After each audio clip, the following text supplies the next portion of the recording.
so today, I know your hair is probably still wet, but anyways, we're gonna go over some striking techniques, okay? So that you can get more efficient with striking, and also so that you can line your strikes into grappling. Alright, so in order for us to cover that, we're gonna look at the 4 ranges of combat. Alright?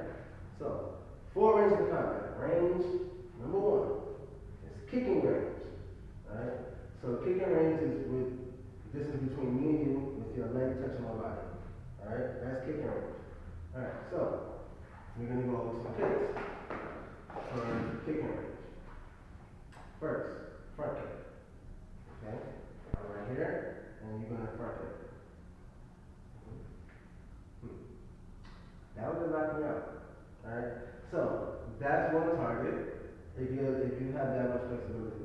If you don't have that much flexibility, you may want to go for the core or for the quad, the front leg. Boom. You see? Or for the quad. Boom. Alright? But if you have the flexibility, then of course you go for it. Okay? Alright, so another kick there is the side kick. Alright, so you're gonna lift up, chamber, and release. Yeah, easily one of the most effective kicks in all of combat, but you'll see it's one of the prize kicks at top of it. Alright, so again. Ooh, okay. So these kicks again are the moves that are permittable once I'm within this range. So from right here, she can't do this unless she's using the flying technique, right? Because you can jump into it. But the moment I come within the kicking range, then any kick is something that is permissible. Alright, so roundhouse kick is the next one, right?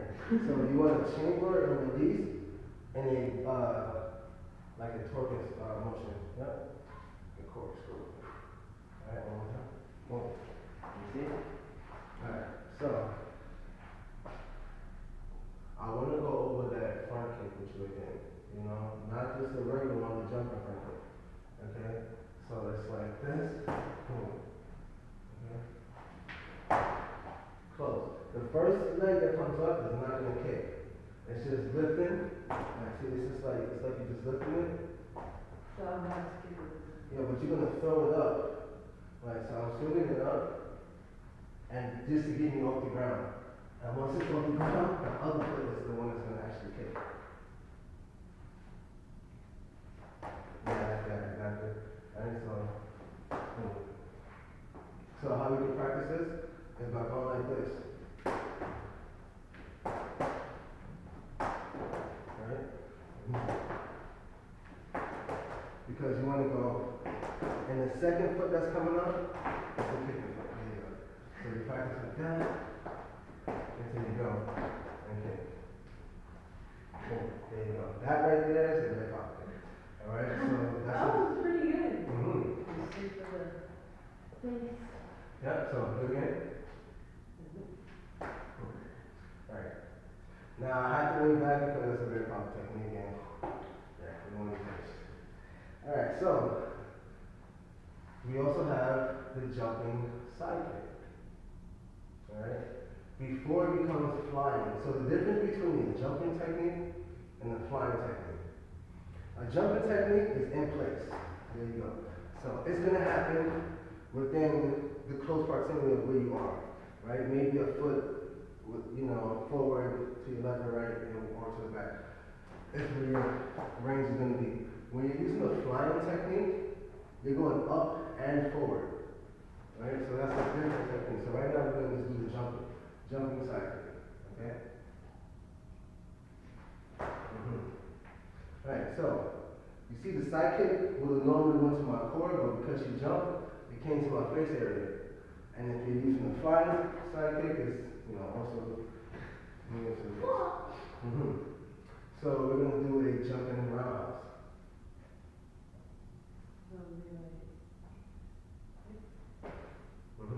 So a roundhouse, remember, yeah, is like that. jump and do it, it's the beginning of the 360 kick and the 720 kick, right? Because when you jump in, you're gonna jump in that motion already. So back up a little bit, right? So you see how when you go like this, the twist for the kick? When I jump to do a jumping roundhouse, you're gonna go like that. So you're jumping and you're still, right? So you're doing a roundhouse still, but you're jumping and doing it, right? It's a little tricky, right? But that's okay, I don't worry.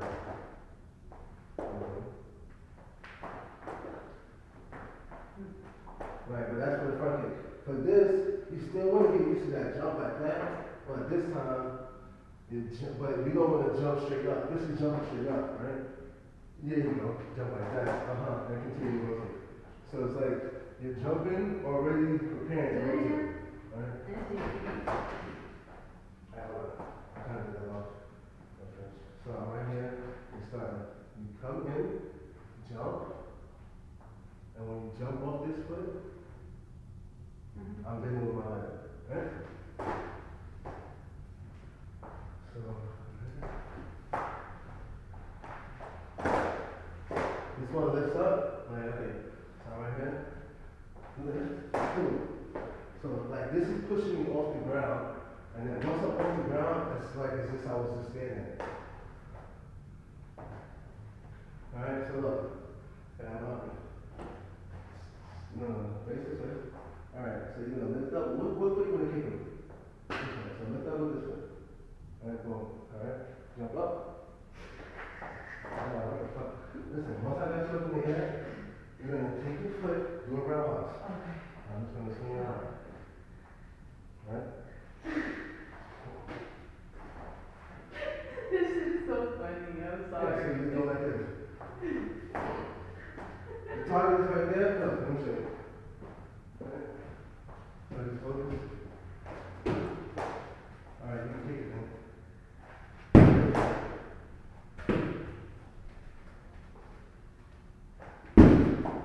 Alright, the roundhouse on it. Instead of jumping. I did, it's a small little jump that I did before.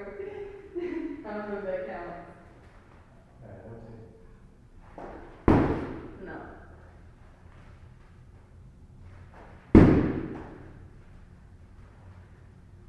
Ah! Alright, so I was trying to demonstrate it to you, so I'm gonna show you. Oh, I thought you brought this for me, not That's okay, that's okay, that's okay.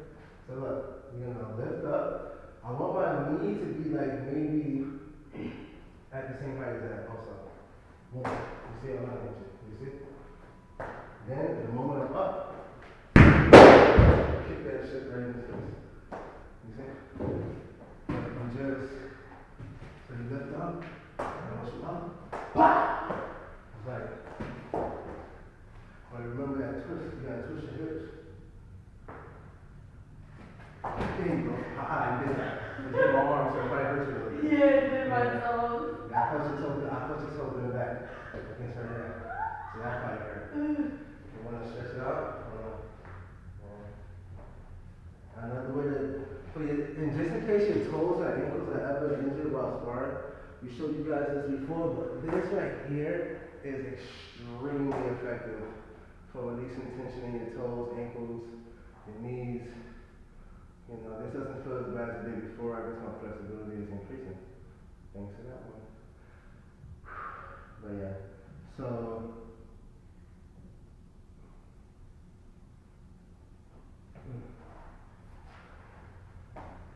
You can stay as long as you need.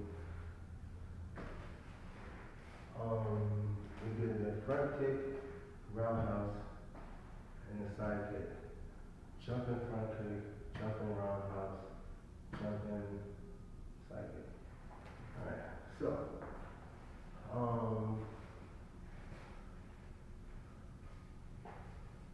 for right now, we're going to go to the next range of combat. Okay? So, the next range of combat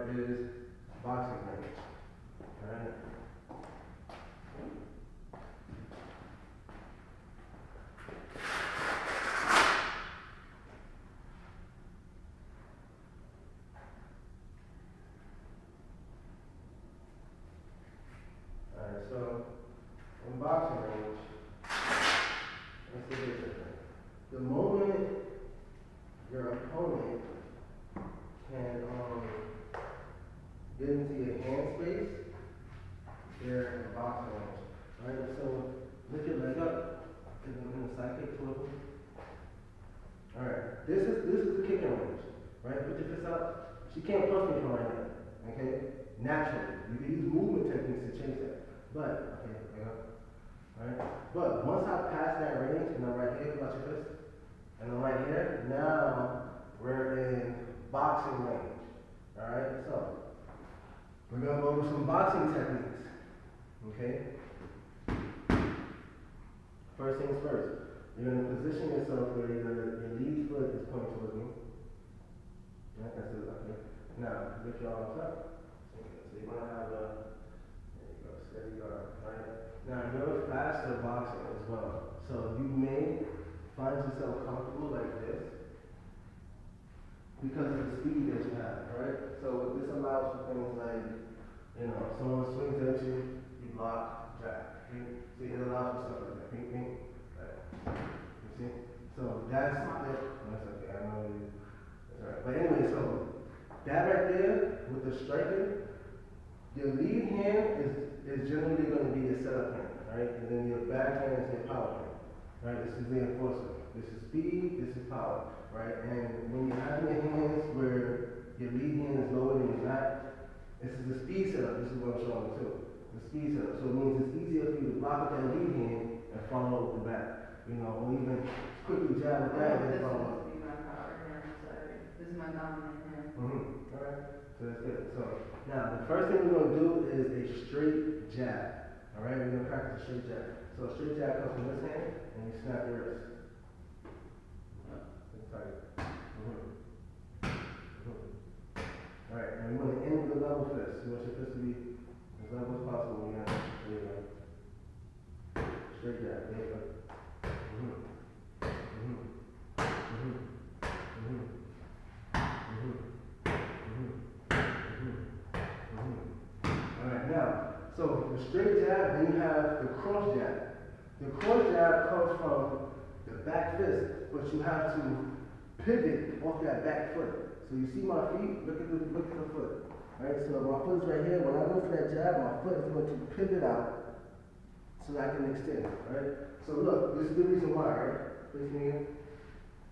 Now, put both of your arms out. Straight forward. From this hand. Now look, which hand can reach me closer? This one, right? This one has closer range. But if she twists her hips and lifts up her feet, it has more range now. So you set your opponent up by making them think that this is your combat range. And then you can snap them with that extended. You know? So, there you go. But when you do this, you gotta release. Don't do it like that. You're gonna jerk your arm. It's gonna cause damage in your arm. Alright? So, straight jab. Straight jab. Straight jab. Cross jab.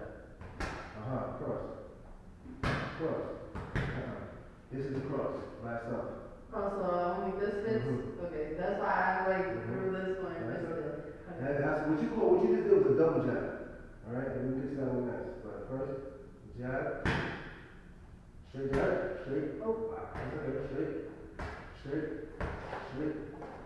Straight. Cross. Cross. Cross. Cross. Straight. Straight. Straight. Cross. Ah! Keep going. Cross. Straight. So now, the next thing we got jab, we got the straight jab, we got the cross jab, right? Then we're gonna incorporate the double jab. Okay? The double jab is a straight cross combination. Alright? Which she was just already doing anyways. So let's just incorporate that before I go to the next boxing technique. Alright? Double jab. Oh, you can just do it in the hand too. Double jab. I was practicing the one in the this one. Yeah, that's what I'm saying. It's a double jab. So straight, cross.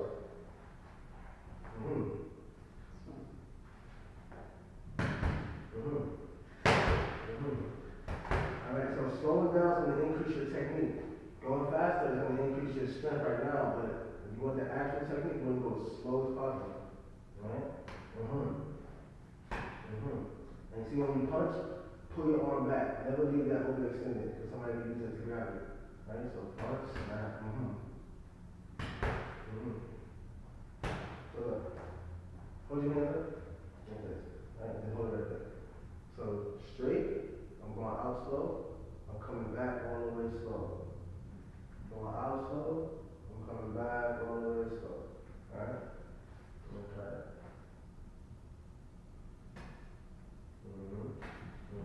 There you go. Now that's more power, I feel it. When you were doing it before, it was wild, so it seemed like it was stronger, but it was just, it wasn't concentrated. Now it's concentrated. There you go.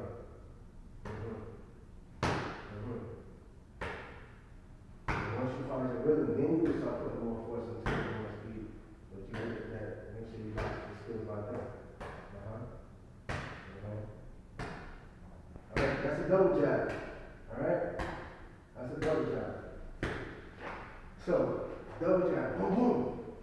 Jab, snap for the second cross. Alright? The next boxing range technique we're gonna look at is called a hook. Alright? The hook goes to the side of the body. It goes to the side of the head, the side of the ribs, the legs, any part of the body to the side. Right? You want to hook like this with your body going to the side. Right? And also, when you're doing hooks, you know, oftentimes you'll see people dip into the hooks, right? So she's throwing jab at me, right? You see? You want to dip in, because even if I get this jab exchange, right, I get the jab, there's a hook to the body. So it's more damage being dealt that way than it is to me.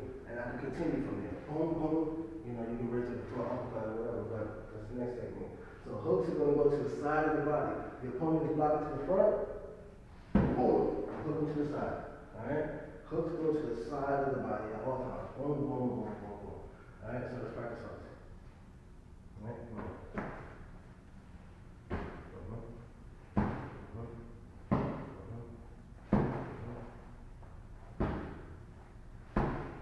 Alright, so sometimes while you're hooking, you'll find yourself doing a hook jab, right?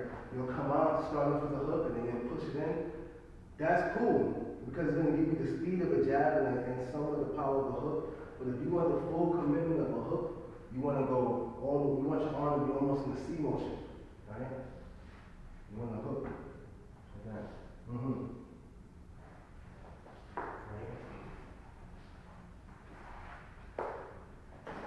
So you'll see the hook will come like right to the side, you see? It'll come right into boom, boom. And sometimes a hook can be a side hook. You can also lean your body, right? So you don't always have to hook directly into a level plane. You can side hook, which almost sometimes looks like a hook. Okay?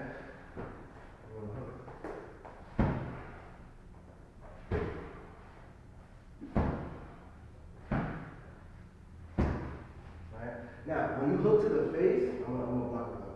But when you hook to the face, it's very fatal for the most part, right? So hook, either way.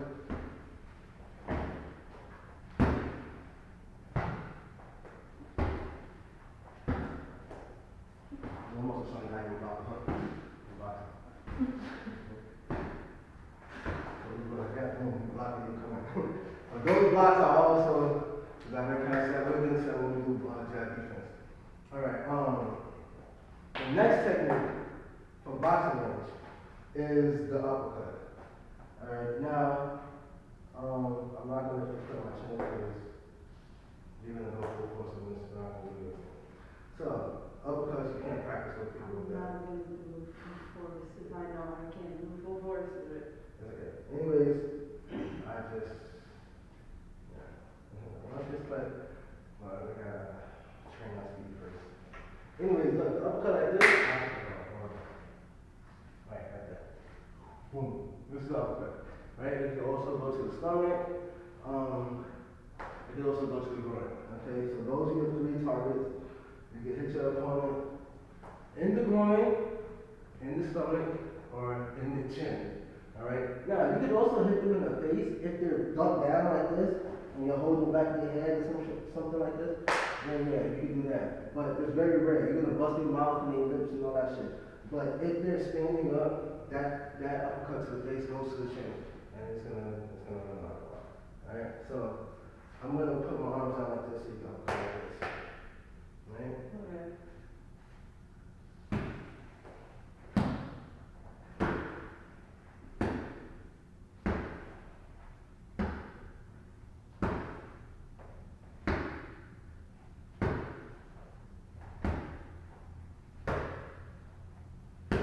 Now, for those who don't know, the reason why, even though you can take as much damage as you want.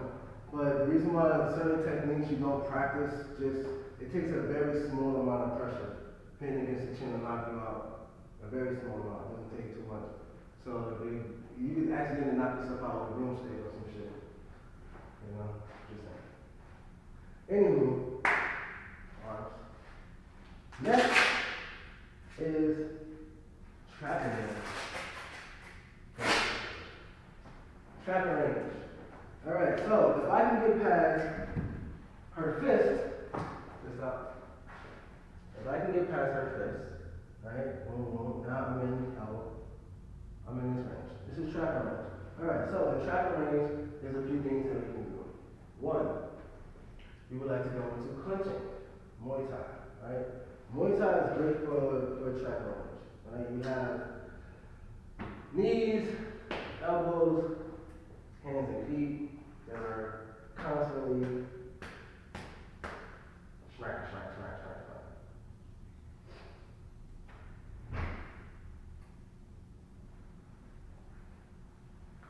Alright, so we'd like to use a clinch, so I'm going to go to clinching. Right, so if I get into the range where I'm passing her boxing range, she can go in for the clinch, and then there's no boxing for me. Alright, I'm trying to swing, and as she's holding my neck, she has full control over it, and she can also, just with the clinch itself, stop my breathing if she has to. If she can take it down. But if she squeezes in, but like turn your arm like this, yeah, where the blade is like on both sides of that. And then squeeze it, see, that's gonna make it, So that's gonna make it so the person can't breathe, and then not only can they not breathe, you also control them. So it's like they fighting breath, balance, all types of shit is going on there. So they don't know what to challenge first, you know, they're just like, they're gonna be in panic mode for the most part. Alright, and as you can see, she could have easily just took me down, and then that goes into the next thing, and we ain't gonna do that later. Alright, Wing Chun is another one that's good for that, but let's look at more techniques in this. So pinch me again. Alright, so one primary thing you'll see happen is this knee, right? The lead foot is keeping her in control of our space between each other. This foot is the power foot. This is the striking foot, So this leg comes in, and it's gonna meet me at the core. Boom. Right, now if it's for a woman to a guy, in most cases you wanna go for the groin, boom, they're gonna be down, you know, but even if you can't get the groin, you wanna go for the core. Right? Because that technique, first of all, this is where the majority of your body organs reside. Alright, so crushing that, I go to swing and she pinches me. Right, and she, boom. Another thing, when she does that, she wanna extend her body, leaning backwards, but pushing forward, there you go. So that she's like piercing me, right? So she wanna, there you go, pierce her knee through my stomach, or whatever the striking surface is, because you could also do it to the sternum, to the face. So she got me in the clinch, she could actually pull down, right? And clinch me to where she needs me, right there, or in the face. Try to pull me down to, there you go, see? And that's a nose, busted nose, you know. Right, so, another thing, right, that we can do within that same trapping range is an inside leg kick. It's a whipping kick, right? So she can take this leg, and with her, the shin, right, the bone of your calf, strike the meat of my calf, right? So, right, that's gonna hurt me, but she actually struck this part right here too. Yes, that was It's gonna hurt you too, but you run it right here on me. Yep, there it is. Yeah, that's what that girl did when she knocked it down. I was like, yeah, nigga. Yeah, but see, you don't want to walk up on them and do it. You want to kind of like keep that space, right? Oh, there you go. Yeah. That was shin. You gotta be careful, so I tell you not to go so fast. Slow, yeah. That's the slowest I can